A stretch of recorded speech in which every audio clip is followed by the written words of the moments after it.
Mooresville, Missouri. Ray Copeland was always in some kind of trouble for petty crimes. He got married in 1944, and together they raised 5 children and owned a farm, hiring many farmhands to help out. All of a sudden, their help would disappear. They are the oldest couple to be sentenced to death in American history. This is the story of Ray and Faye Copeland.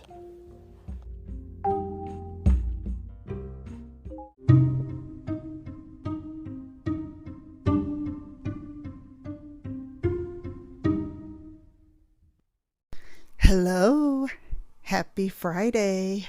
It is August 4th. We are now in the dog days of summer. Welcome to Kelli's Coffee and Crime Chat. This is Kelli, and I come to you again with another true crime case. And this, of course, as I say this many times, is one I've not heard of.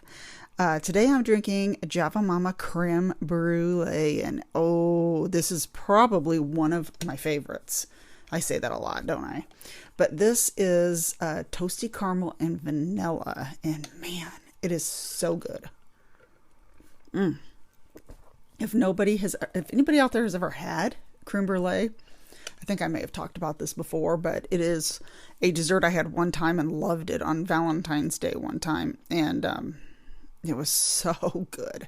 Pretty expensive at the restaurant we had it at, but I wouldn't have it every day because of that, but oh gosh, it was so good. So Java Mama's air roasted. We also have tea and hot cocoa. And remember, if you buy 3, you get a 15% off of that, as it is a flight. And we have that in the coffees. Now the teas are fresh tea leaves and little bits of fruit. So it's not ground tea. It's very good. I love their teas. The sangria right now is probably my favorite one. But they have a lot of different teas, and even iced tea, cold brew coffee, already in filtered pods, and hot cocoa. It is very smooth and never bitter, and I will leave a little link in the show notes. Okay, here we go. This is the story of Faye and Ray Copeland. This takes place in Missouri. Ray was born December 30th of 1914 in Oklahoma. Faye was born in Arkansas it's August 4th. Whoops, that's today. I didn't even realize that. August 4th, 1921. So today would have been her 102nd birthday. Wow. That just blows my mind here. I didn't realize it. So anyway,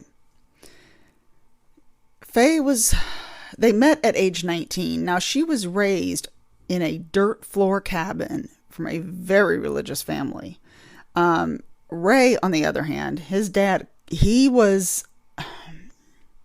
Ray's family moved around. They were trying to survive the Great Depression. And he would get in trouble stealing livestock and forging checks, and his dad would always cover for him. When he was about 20, he stole 2 hogs and sold them in another town. His dad covered for him, and nothing came of it. So, he had a long line of petty crimes.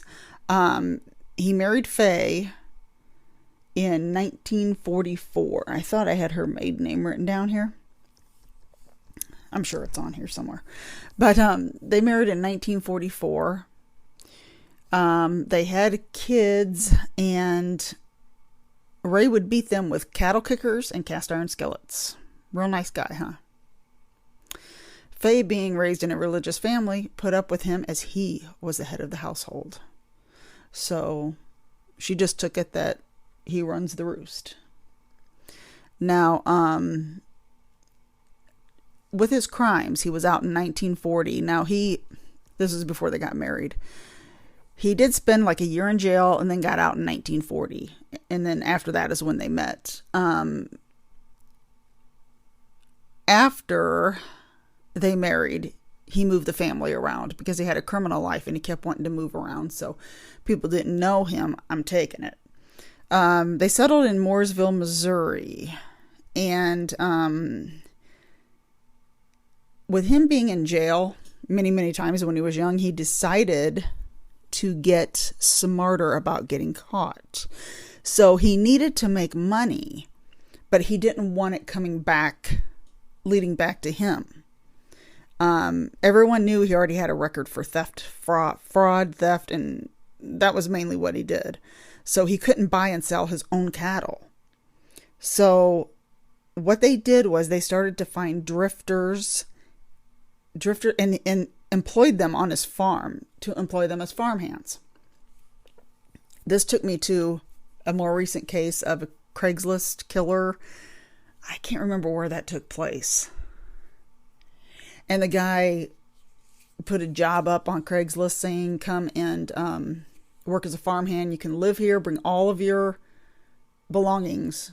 You get to live here and take care of the farm.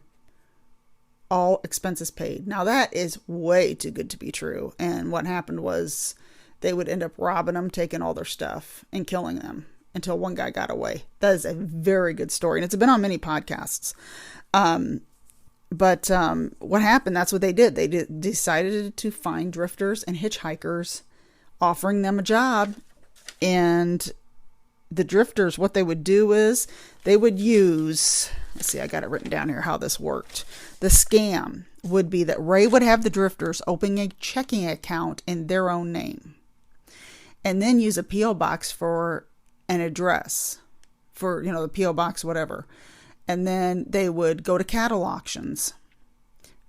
They would buy the cattle with the farmhand's check. So it would be the drifter / farmhand that opened the checking account.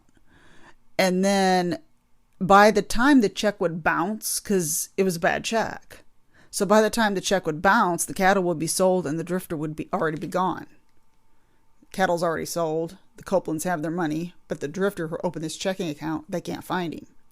And when they opened the checking account, I think I read, it was on Murderpedia. No, it was on I got them written down here, medium.com. And I also got my other sources, Wikipedia, because I forgot to say that at the beginning. But he would front the money to open the checking account, Ray would. And I thought I read on medium.com that it was $200. And I'm like, back then, $200 was worth way more than what it is now. But so that's how he would open the checking account in these drifters' names. The drifters would do it. And then Ray would sell the cattle. Cattle would be sold. Drifters would fall off the face of the earth. Now, the law ended up catching up with him and put him in jail. But I thought it was for the bad checks. Could be wrong, but I didn't read why they would.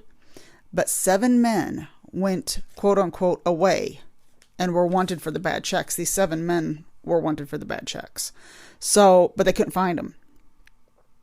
So they knew that the Copelands hired them somehow. I mean, they ended up finding their way back to them. And what happened was in 1989, I'm probably going to end up going back and forth. I didn't realize that this ended up in 1989.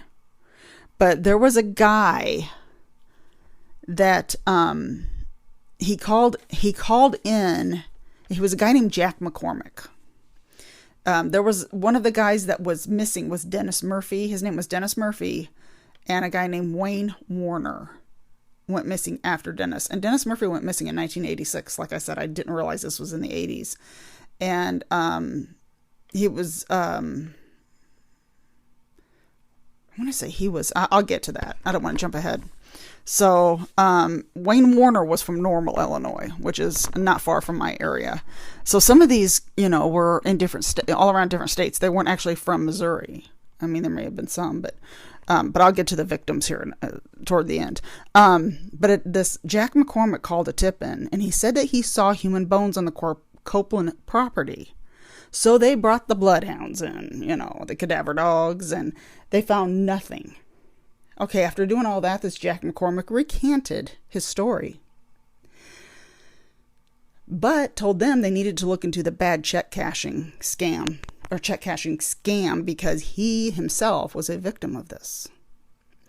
He was afraid of Ray because he claimed that Ray had a gun to his head, had put a gun to his head one night after a fake story that a raccoon had gone into the barn, and he brought his gun and he wanted Jack to help him get this raccoon. But Jack talked Ray out of killing him. He said that he would go ahead and deposit his earnings and cover the bad check. Ray took him to the bank, but Jack escaped out of the back of the bank. This reminds me of a movie. When I was reading about this, I couldn't believe it. Jack ended up escaping out of the back, and then he went to a car lot that was nearby, and he told them he wanted to test drive a car.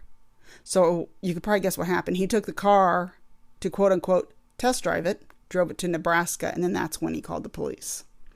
Another tip came in from a local guy saying Ray worked on a farm close by, and one of the barns had smelled really bad, like there was a horrible dead animal in there. I mean, it was a really bad stench. And they searched and found 3 men's skeletal remains. And they were killed by a .22 gun shot to the head from a .22. Another body was in another barn, same farm. It was on the same property. And then there was another body that was in a well. This one in the well had a belt on with the name Dennis. So Dennis Murphy was who that was. And then they found the victim's clothes and a list of men's names, some with an X next to their names. I don't know exactly where they found the victim's clothes in the list. I don't know if it was on Dennis, but the bodies that were identified, here's the victims that I have, that they found and were actually identified. Paul Cowart, Cowart. He was 20 years old, killed May 3rd or 4th in 1989. James Harvey, 27 years old, killed October 25th, 1988. John Freeman, 27 years old, killed December 8th, 1988. And Wayne Warner from Bloomington Normal, Illinois, he was killed on November 19th, 1986. All of these men had the X's next to their name on that list. So, Ray was charged in 1989 with 5 murders, and so was Faye. But they both were tried separately. Faye's trial was November of 1990, and Ray's trial was March of 1991, so it was right after. Faye was convicted on all 5 counts. Ray was the same. They tried to argue that she had the battered wife syndrome, that he beat her up, which I'm sure he did. Like I said, he also beat the kids. They ended up, they did have 5 kids. I thought that was right, but I couldn't remember if it was 5. I didn't want to be wrong at the beginning of this, but they did have 5 kids, and he beat them. He beat her. The list was in her handwriting, though. The list of the men's names with the X's next to them. And get this, she made a quilt out of their clothes. But they tried to argue she didn't know it was their clothes. So I don't know what she thought these clothes were, who they belonged to, but it was, now the battered wife syndrome, they ended up excluding it on a technicality, saying it was not, they did not allow it in her defense at the trial. So they couldn't say that it was battered wife syndrome. They had the quilt and they had the list in her handwriting. Both of them were sentenced to death. Ray was 76 and Faye was 69, and they were the oldest couple to be sentenced to death in American history. Now you could probably guess, 1999, her sentence was commuted to life. Ray died in 1993. He died in jail. So then by 1999, her sentence was commuted to life. She ended up having a stroke in 2002 and stayed in a nursing home after that stroke. And then she died a year later. So she died in 2003. I have the dates written down here. She died October 19th. No, wait. He died. Ray died October 19th, 1993. Faye, she died December 23rd, right before Christmas in 2003. So that's when they died. I had no idea that they lived up until like that long. But they were suspected of actually 7 deaths, 7 killings. Besides the known 5, they were suspected of 7. Faye never said anything. If she knew that that Ray had killed more people, she took it to her grave. So she never did come out and say anything. But there's also on TV Forensic Files. I need to look this up because I love Forensic Files. They are told about in an episode called Wicked Attraction. I don't know what season that's in. I need to look it up and I forgot, but I want to look it up and watch it. But it's Wicked Attraction. And there's a 2022 movie called X. That's the name of it. And this is loosely based. This is the plot of it, but it's loosely based. I'm going to look that up too. That seems like I've heard of X, but when you hear of a movie X, you're like, I don't know what that is. What does that mean? Like, is that a Roman numeral or does that mean a number 10? Like, I mean, you don't know. But now I know it probably means the X's that were next to the names. So that has me kind of curious to check that out. I should have looked up the plot and read about it, but of course I didn't think about it at the time before I started recording. But that is the story of Ray and Faye Copeland. Names even rhyme. So, wow. Again, I ran across this when I was looking at killer couples, and like I did, that's the one I found. When I found the one last week, I found this one too. So, just amazing to me. That's scary. That is so scary that somebody lures you to their house and ends up putting you, like, oh my gosh, I cannot imagine killing you. Like I said, I don't know the details. I don't know how he killed them. If he just came up behind them, I don't know. I'm guessing they were shot in the head. I'm guessing I didn't. I know they were all killed by gunshot, but oh boy. Nice short coffee break today. I usually end. I've got some things to say here at the end. I want to do some shout outs. I found a great podcast, very binge worthy. It's called The Gore Report, and it is awesome. I should have wrote it down. I hope that's the right name, but it's The Gore Report. And I found it I was listening to another podcast, and they had an ad. I'm trying to remember which podcast it was. It could have been Hell No, because that's the trailer I played in the last episode 48. So, but it was one. I could be wrong about that, but there was a podcast I was listening to, and they give you a website to look up. Best True Crime Podcast or something like that. And it's an actual podcast itself, but it's got all different episodes of all different podcasts in it. And that's how I found this one, because they did John Wayne Gacy. And that story's, oh my gosh, that story just really gets under my skin. But of course I listen to it every time somebody does it. And that's how I found The Gore Report, and it's very good. And I just wanted to recommend that one. Highly recommended. These two are awesome. They got awesome voices. And I really like the woman's voice because I think her name's Ray too. And she's got the raspy voice. That's what I like. I think it's cool. But both of them are awesome together on this. And they really get into the story and get to it. Like, they don't like sway away. Like sometimes, some of us do sway away on our go off of our topic, but they are really good about staying on topic. And then Hell No, another one I like. And that's, like I said, that trailer played if you haven't listened to episode 48, listen to that. Her trailer plays at the beginning. She's another one I really like that gets to the point and really gets into the story. Awesome. Both of these are my new favorites. Also, Book of the Dead, another one that I always like to shout out. Brutal, Bizarre, and Boozy, The Suspended Sentence. I know I always shout out the same ones, but remember, please give them all a listen. I also watched, like I said, normally I talk about what I watch on Netflix and all this. Well, I have Max now, and once in a while our internet will mess up. So I'll go ahead and start a movie or start something on either Max, Netflix, or Paramount Plus, and it'll work for a while, and then our stupid internet stops. And then I end up watching stuff on my phone, which I don't like. But anyway, I started watching, I have never seen this movie, and it was made in 1973. It's called Paper Moon.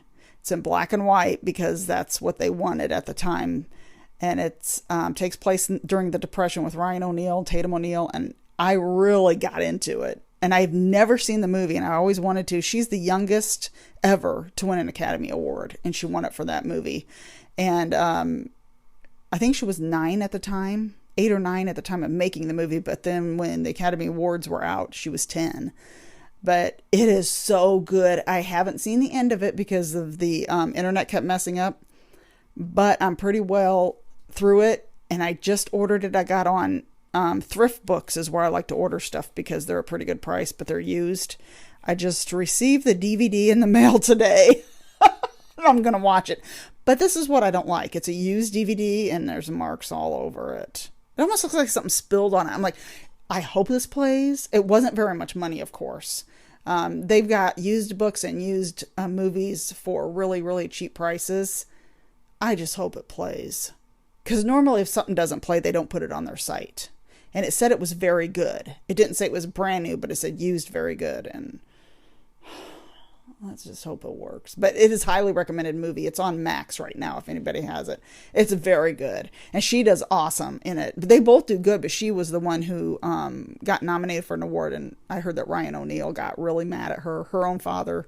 But I am reading her biography right now, too, because that interested me as well. So that is my shout out. That is my recommendation because I haven't watched anything else. I don't even think I've watched anything new on ID.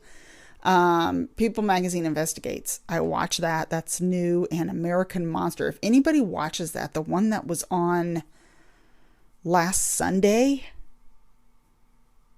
it was very good. Now I'm trying to remember what it was about because I watched those. I like American Monster and People Magazine Investigates. And I used to love A Crime to Remember, but they quit coming out with new ones. That was another one of my favorites. And I'm trying to remember what that one... the last two, the one that was the American Monster that was on 2 Sundays ago was a heartbreaking one. But this last one was good. And for the life of me, for some reason, I can't remember. I'm blanking now on what it was about. I'll remember when I get off of here.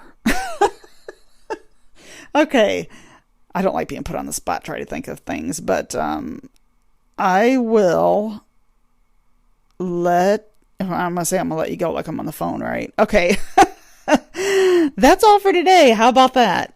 That's all for today on August 4th. It is episode 49. Episode 50 is next week, and I am so excited. Don't know what I'm going to do yet for episode 50. But I am holding a giveaway right now. It's on Instagram, and I have a Facebook page, Kelly's Coffee and Crime Chat, and it's on there. And any review, if you want to enter the contest, it's a giveaway. You get a free t-shirt, a Kelly's Coffee and Crime Chat t-shirt that I'm going to actually have made. I'm going to have someone make it, so it'll be in your size. But all you do is, the steps are on there. There's 4 steps, and you don't have to do them all. You just do them for extra entries. Leave a review on Apple, rate the show on Spotify, join. If you're on Instagram, join the Facebook page. If you're on the Facebook page, join the Instagram page. And the 4th one is leaving a review on your Facebook page or your Instagram about my podcast, saying, just a shout out basically of, but all of the instructions and then steps are on there if you want to enter, because this is at the end of August. I will be a year into this podcast, so I'm holding the giveaway for all month. So the deadline will be at the end of August. So that's all for today. Everybody have a wonderful weekend. First weekend of August. Stay cool and stay safe. And I will see you next time.